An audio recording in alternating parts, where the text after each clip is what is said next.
Hi guys, I'm Shmee, hello and welcome back to the channel where you join me today for my first drive in the new Bentley Continental GT Speed.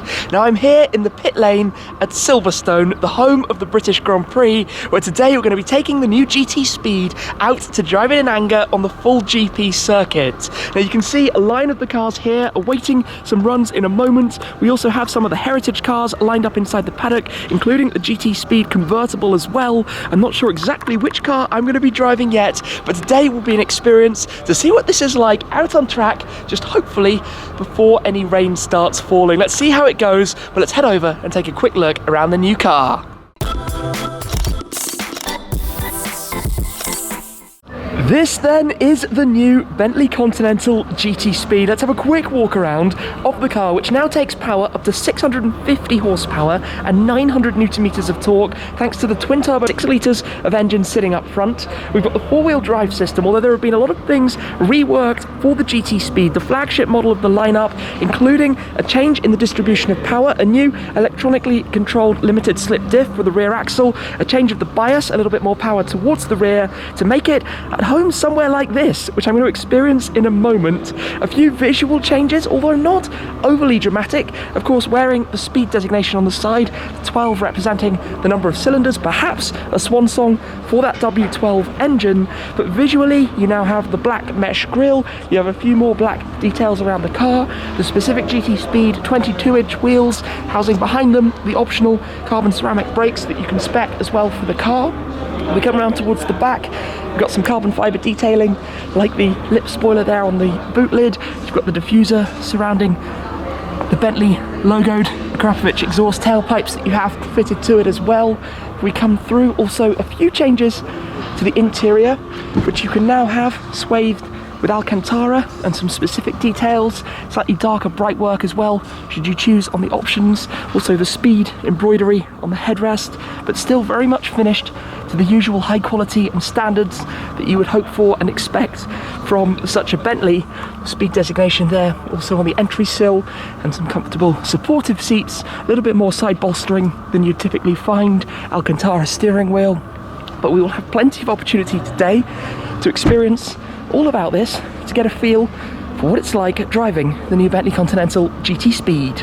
A little shuffle around of some of the cars then, here in the pit lane just for the moment, and then behind, as I said, a few cars from Bentley's history, the different generations in fact of Continental GTs, first gen, second gen, and now this car with the Speed convertible. These two in the dark red looking very, very smart, very elegant. You wouldn't necessarily think that you're looking at a car with as much power as it has. A dial up of about 25 horsepower versus the regular, if you can call it that, Continental GT, through a number of actual physical changes to the engine, not as simple as a software remap or something like that, but all now ready, I think, for us to have a quick briefing and then very shortly to go and see what these are actually like to drive.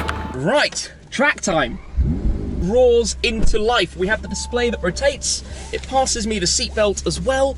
Let's get all of this comfortable. I'm of course in a car that has massage seats that I'm about to drive on a racetrack. Now the thing that's here that I think is quite interesting about this is that we're talking a car that is very much luxury GT, and this is effectively a pre-drive, an opportunity to see what it can do when you go and drive it in anger.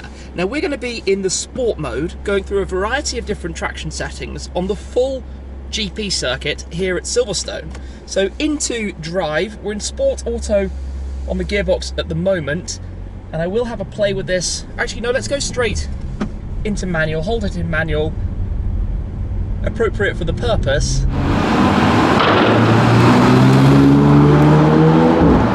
Now we will have the opportunity to drive the GT Speed and the GT Speed convertible on the road later in the year.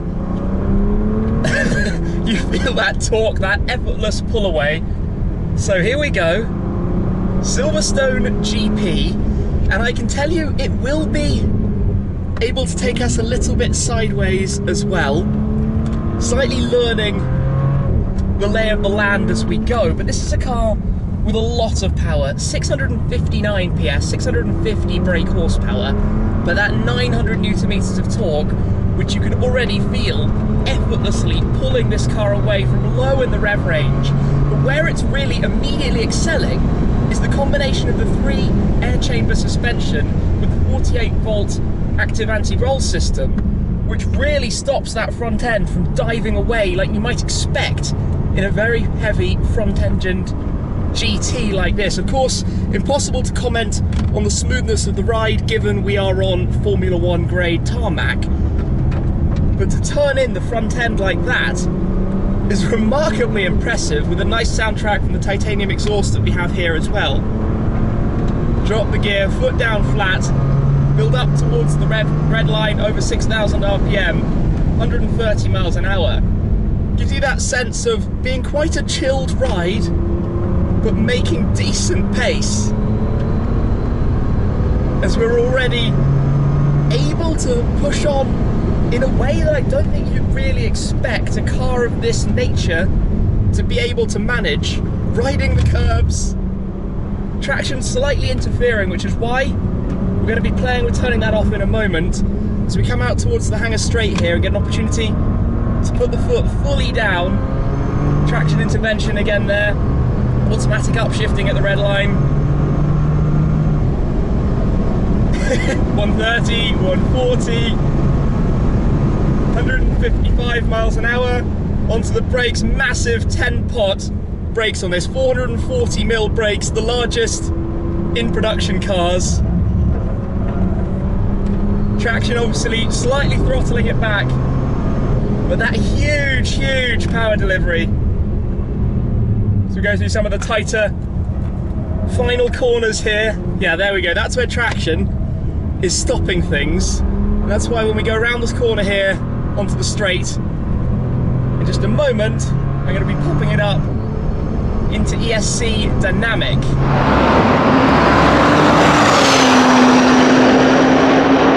So, one press of the button here, we have ESC Dynamic enabled, and this means we'll get a little bit more play from it, a little bit less traction interference. Here's some of the pickup of the rubber on the track. This absolutely flies around here. Still a small involvement, and obviously the ESC has been calibrated to work in harmony with all of the new tech that features in here. For example, they've also added rear wheel steering, a very different setup to that found on the Flying Spur, because in here it's all about agility, it's about being connected for this kind of driving to exactly what the car is going to do, predictably reading your inputs, planning, you know, you're on track, you're going to be driving it hard. And this is the thing, the front end gives you so much stick as we learn. You can tell there have been some drifts around here earlier in the day. Four-wheel drive, so early on the power, the torque vectoring combined with the ELSD.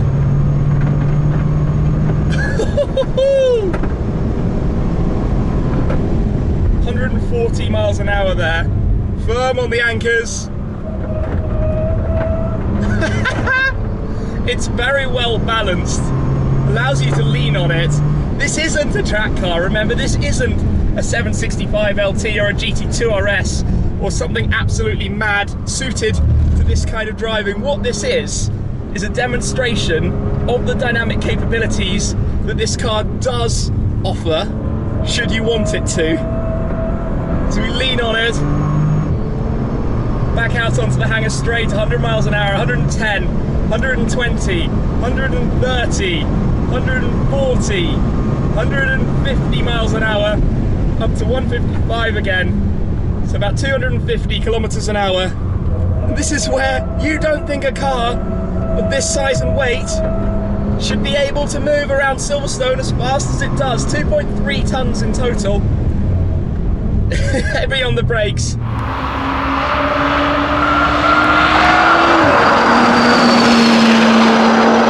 And this is where then I'm going to press and hold to turn the traction completely off. ESC is now off. I say completely, there's still a small intervention, but this is where the car just lets you throw it around.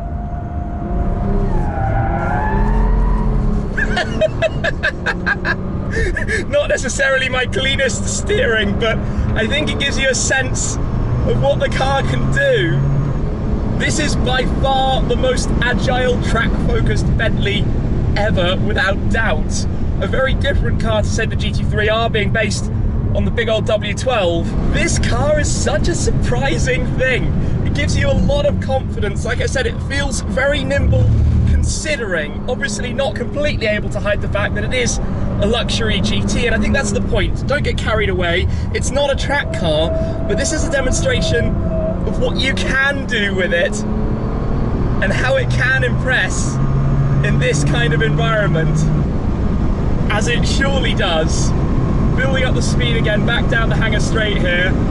Some big numbers, 156 miles an hour. Firm on those carbon ceramic brakes. The optional upgrade brakes on the car.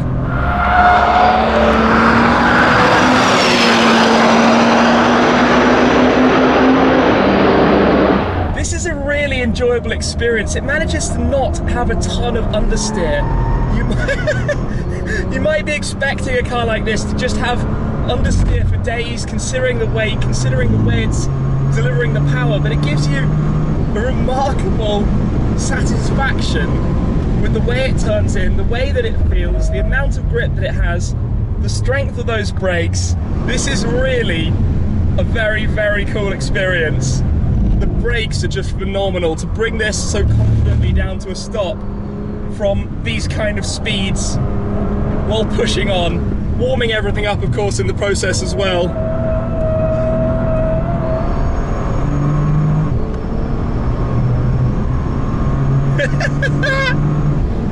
Oh, happy days, happy days.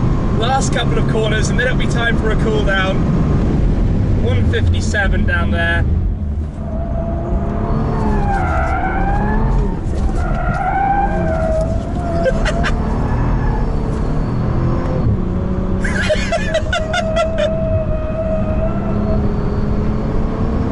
Okay. And that is where I'm going to start cooling things down. This is just awesome fun. You don't think it should be able to do that kind of thing? It moves around, it communicates, yet it's a 2.3 ton Bentley. And it does this. And just like lets you move it around, lets you play with it, lets you be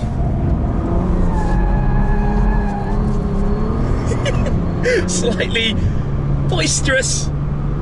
Oh, this is so cool. This is so cool. What a day. Silverstone with the new Bentley GT Speed to enjoy some laps and have the most incredible time driving this. It's not going to tell me much, but I am going to turn traction back on and put the car through Bentley mode into comfort mode.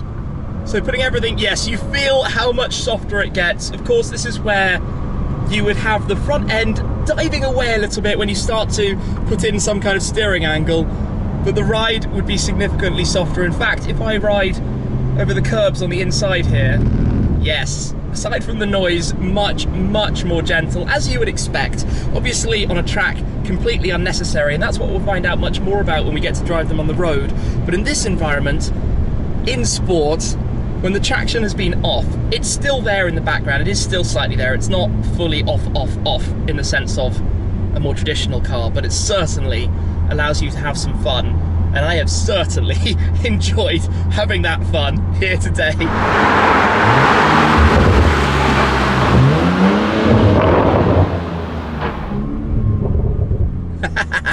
Those downshifts sound good as well.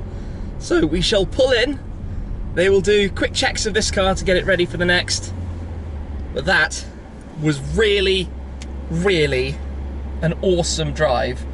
An unexpectedly awesome drive, but I have no regrets. Well, that was quite the experience then. A couple of laps here at Silverstone, but I want to tell you a little bit more about it and take a better look at the interior as well. Some facts and figures: 0 to 60 miles an hour, 3.5 seconds. 0 to 62 or 100 kilometers an hour, 3.6, and a top speed from the GT Speed of 208 miles per hour, 335 kilometers an hour. Now, an interesting thing with all of this new technology, from the rear wheel steering to the 48-volt active anti-roll system to the advanced ESC, is how it all links together. For example, if you were driving fast down the German autobahn at 200 miles an hour plus on the de-restricted sections, that's where the car will calibrate things slightly differently for that environment, for that purpose, to, let's say, you were daily driving it around town or using it through the centre of a very big city.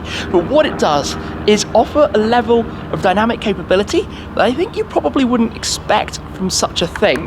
Now, to look at a few more details about it, it's always been a thing to have that black matrix grille on the Speed variants of the Continental GTs. This car has the optional carbon fibre Mulliner design package, so the lower splitter, side skirts and things that we talked about before.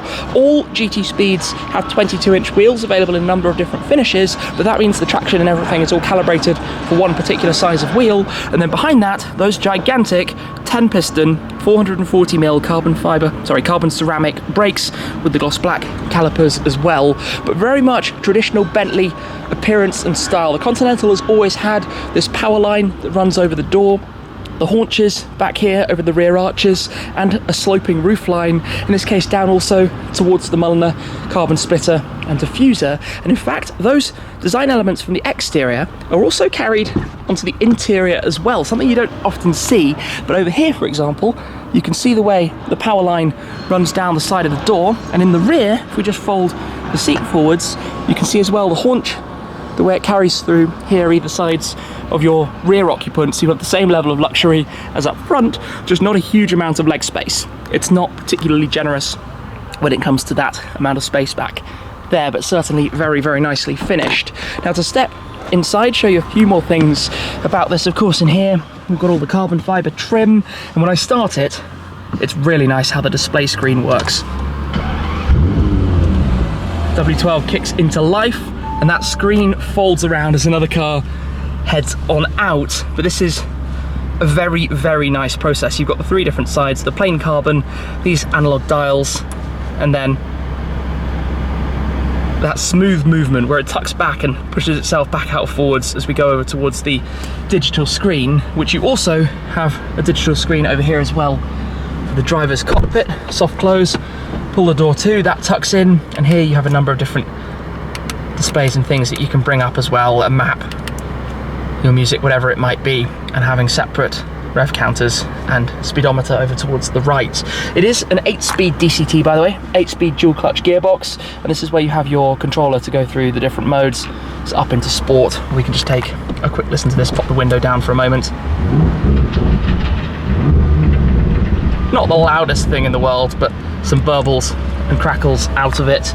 Or you can go through Bentley mode, which is the best for effectively all purposes, through comfort, or even into custom, should you wish to set this up exactly to your personal requirements for the engine, gearbox, ride and handling, and the steering feel as well. Now, this does take just a moment to come to life when you've started up the car, just to get into the flow of the navigation system, but we literally have night vision, the head-up display, intelligent coasting, you can raise and lower the suspension, blind spot monitoring, Bentley Safeguard, you can manually raise and lower the spoiler that's just at the back of the rear window. Obviously, you've got all of your usual things you might expect in terms of comfort, climate, media, apps, infotainment, everything you'd probably hope for from the car. We've got the TPMS display for while out on track as well in terms of the tyre selection and what's running on that front. This is of course all familiar from Continental GT. You've got your heated seats, your cooled seats, perforations for that. You could be having your massage seat turned on while you're driving. The seat controls themselves just down here, multi-way toggles, massaging button, lumbar, and different things that you could imagine. We've got the name sound system as well, very top end audio quality, the lovely stitching and details, and everything that you touch is finished really to the highest quality. In this, with that B logo, you can spot the Bentley B there, the flying B in the door handle. Very, very nice details everywhere when it comes to this. Even over here, the Speed logo on the other side. And when you've opened and closed the door, it has this arm that reaches out to give you the seatbelt, just to make life that extra touch more finessed, we could say. What else do we have? Storage compartment back here, cup holders, charging sockets, they open down, USB ports, and a 12-volt socket as well. Main armrest up front.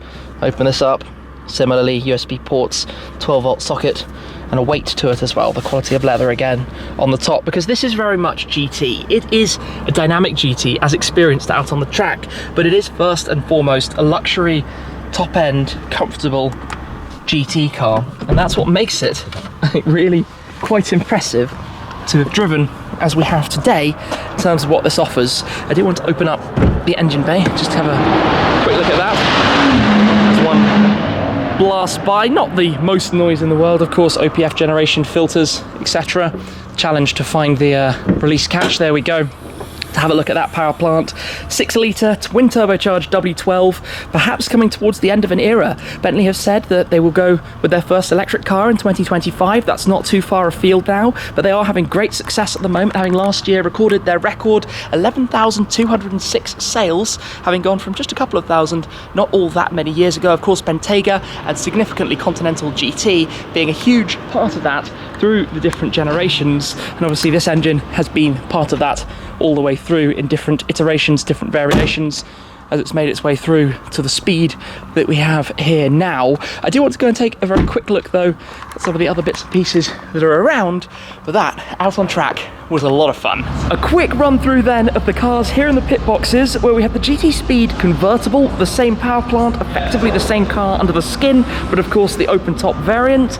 We've got the previous two generations of the Continental GT, the one prior and then the first of the new era of Continental GT, and then just beyond we actually have the 1952 Bentley Continental, the first car to wear that Continental badge, and you'll spot even here the same power line and the same haunches, those shapes that have remained true through to the new generations as well. Back in the 1950s, the car that could go 120 miles an hour or so, with comfort, with luxury, very much the same kind of ethos that remains true to the modern era with the new cars as well, and the Flying B worn proud out at the front of that.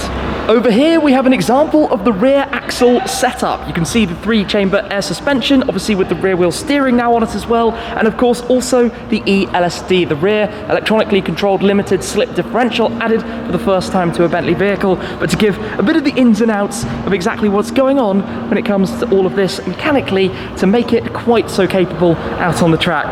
Well, that's it for now. My first opportunity to get behind the wheel of Bentley's new GT Speed out on track here at Silverstone for the pre-drive to see some of its dynamic capabilities. Now in theory this car should be just as comfortable as the regular Continental GT on the roads, and hopefully in the future I'll be able to experience that and see if it lives up to the claims, just with this now broader capabilities from soft to being fairly dynamic as we've experienced today. So thank you very much to Bentley for the opportunity to come and take a first drive. Thank you to you guys as always for your support. I hope you've enjoyed the video with the new Continental GT Speed. But that's it for this time. Thanks as always, and I'll see you again very soon. Cheers!